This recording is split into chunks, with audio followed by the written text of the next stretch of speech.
Здравствуйте, уважаемые студенты. Я Алимжанова Галия Тургангасовна, преподаватель кафедры лабораторная диагностика Многопрофильного медицинского колледжа Авиценна. Я вам сегодня прочитаю лекцию по микробиологии. Тема сегодняшней лекции очень такая актуальна на сегодняшний день. Это возбудители респираторных вирусных инфекций. Целью лекции является изучение, рассмотрение особенностей вирусов, вызывающих инфекции верхних дыхательных путей и передающихся воздушно-капельным путем, знания которых нам необходимы для правильной микробиологической диагностики, по результатам которых мы проводим лечебно-профилактические мероприятия респираторных вирусных инфекций. Что такое ОРВИ? ОРЗ или этиология, если является вирусом, мы говорим острая респираторная вирусная инфекция ОРВИ, это острые респираторные заболевания верхних дыхательных путей, передающиеся воздушно-капельным путем. По своей частоте он занимает первое место среди всех инфекционных заболеваний. Каждый человек в процессе своей жизни хоть когда-то переболел или несколько раз переболел ОРЗ. В чем причина доминирования данной инфекции? Первое – это многообразие и большое количество данных инфекций. По старой статистике его более 130 видов, по данным новой статистики их более 190 видов. Второе – отсутствие перекрестного иммунитета между ними. Третье – отсутствие против многих из них эффективных вакцин. И самое главное – наипростейший путь передачи – это воздушно-капельный путь передачи. Из-за того, что они очень легко передаются воздушно-капельным путем, при снижении иммунитета может произойти не только эпидемия, но и пандемия воздушно-капельных инфекций. Если подойти к классификации респираторных инфекций, на первое место мы ставим вирус гриппа. Обратите внимание, все вирусы, вызывающие респираторную инфекцию, сферической формой. И почти все они РНК-содержащие вирусы, только аденовирусы содержат в геноме дезоксирибонуклеиновую кислоту. Вирус гриппа, ортомиксовирусы, мы подробнее на нем остановимся. Второе, у нас идет респираторно-синцитиальный вирус.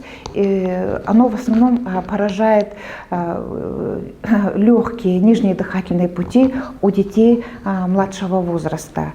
Третье – коронавирусы. Коронавирусы, мы его прекрасно знаем на сегодняшний день, который вызвал пандемию, охватила планету нашу. Раньше он был вообще открыт в 30-х годах, и он являлся занозной инфекцией, передавался людям.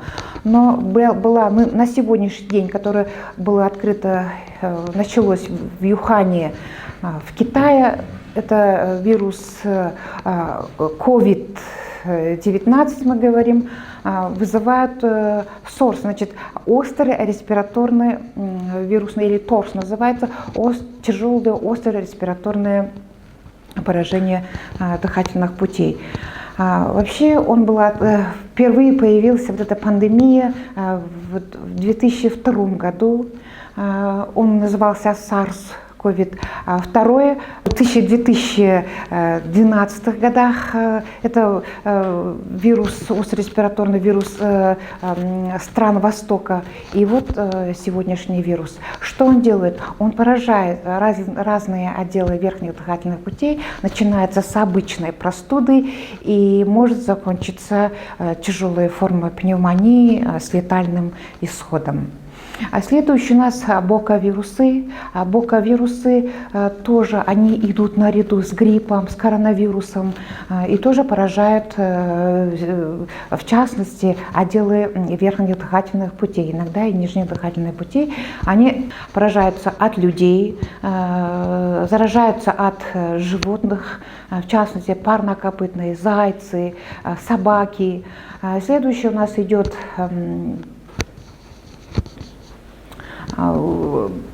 аденовирусы. Аденовирусы тоже респираторный вирус, поражают разные отделы верхних дыхательных путей, но в частности можно его распознать, часто они вызывают кератоконъюнктивиты.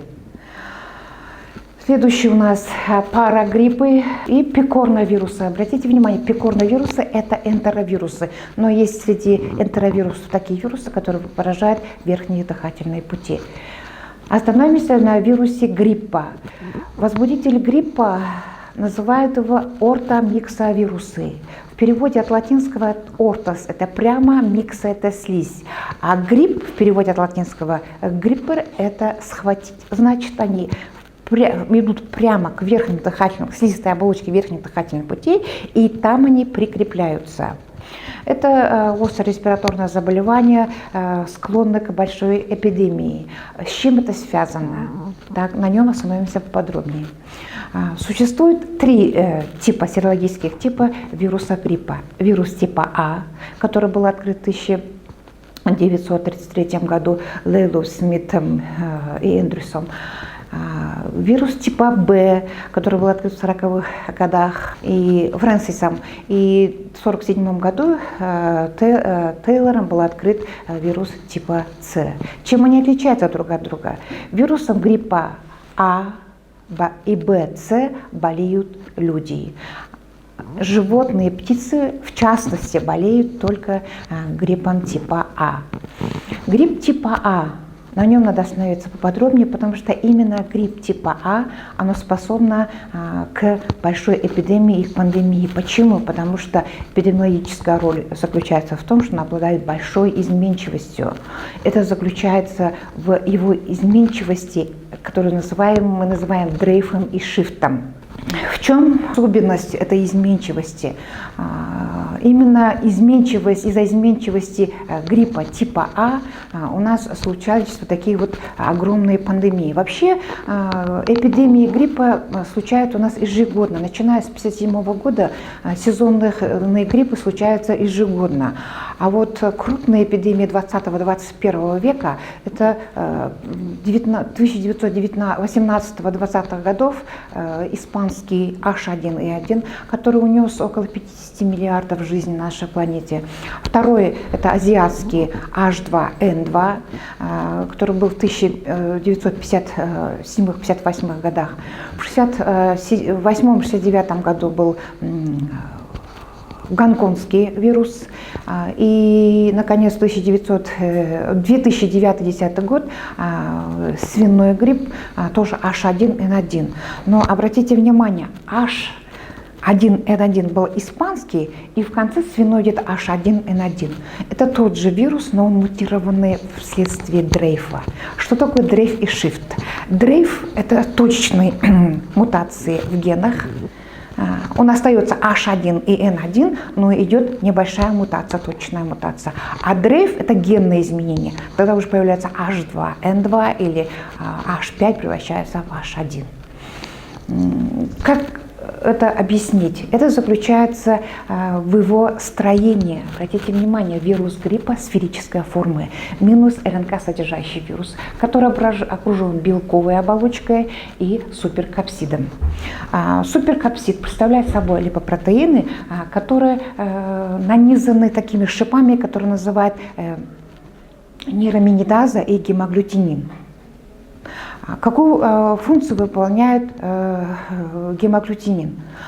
С помощью гемагглютинина клетка распознает свою мишень и входит в данную клетку. С помощью нейроминидазы они выходят из клетки. Основную роль изменчивости, вызывающей пандемию, является именно вот это вот гемагглютинин.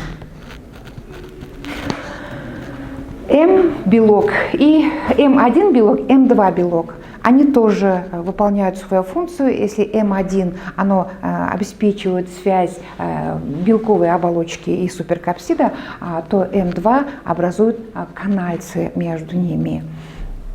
Человек, имея в себе, в своем организме H1N1, заражает животное. Животное в то же время заражается птичьим гриппом. Птичий грипп чаще H5N1. И они заражают человека, и человек из себя уже испанский, соединившись с птичьим и находясь в организме животного, затем человека, превращается в H2N2. Затем человек заражает снова животное заражается птичьим гриппом, и у нас получается гонконгский вирус H3N2. Вот это вот изменчивость заключается в этом. Репликация этого вируса, как он размножается в организме человека. Вы прекрасно, я вам говорила, что как вирус размножается в организме живой клетки. Он размножается дизъюнктивным путем, входит в нашу клетку. Наша клетка полностью подчиняется этому вирусу и начинает вырабатывать для него необходимые компоненты, в частности белки. Вирус, войдя в клетку, вирус входит в клетку путем эндоцитоза, происходит лизис оболочки, выходит нуклеиновая кислота РНК.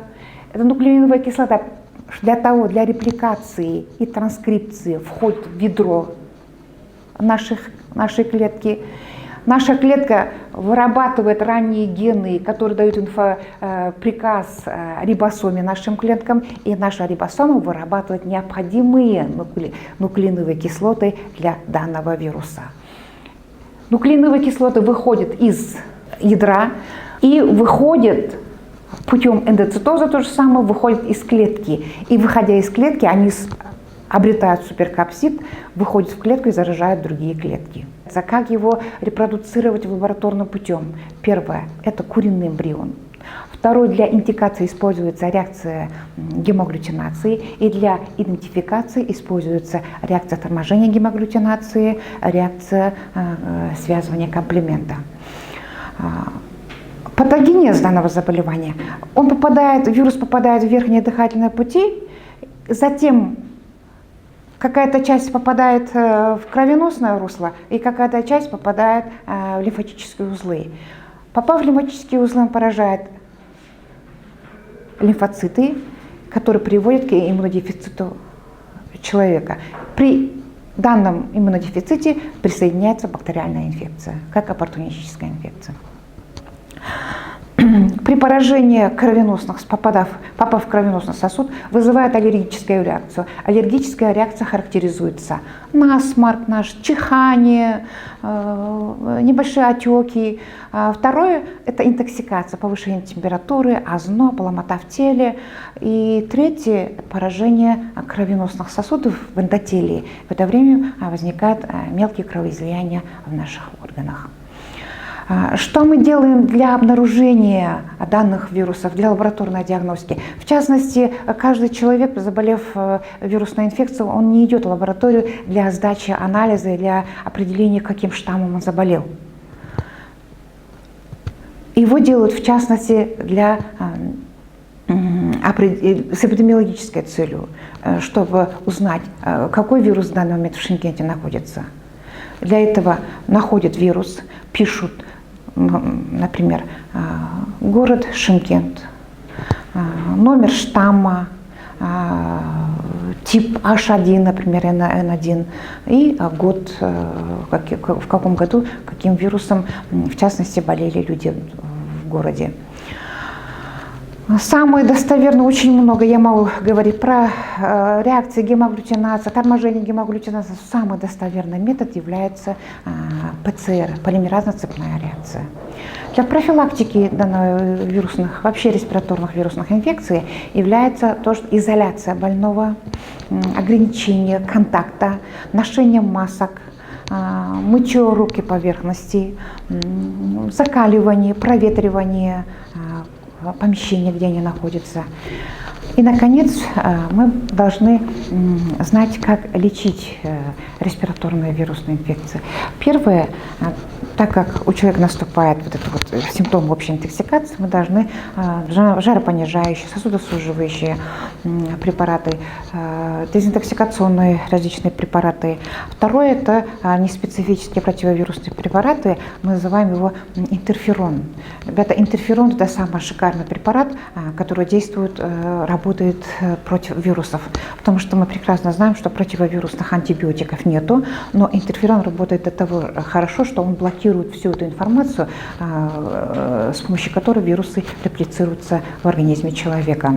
Есть препараты, противовирусные препараты, как ремонтадин, амантадин, гаверин, и самый хороший препарат на сегодняшний день, я считаю, это унифенавир, вещества унифенавира. Это препараты арбидол, арпифлю, которые являются хорошими иммуномодуляторами и синтезаторами эндогенных интерферонов.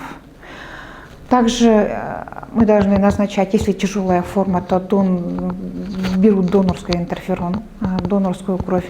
И антибиотики используют только в случае присоединения бактериальных инфекций, вторичных инфекций. Домашнее задание. Вы должны освоить микробиологическую диагностику данных инфекций и особенности диагностики респираторных вирусных инфекций. Спасибо за внимание.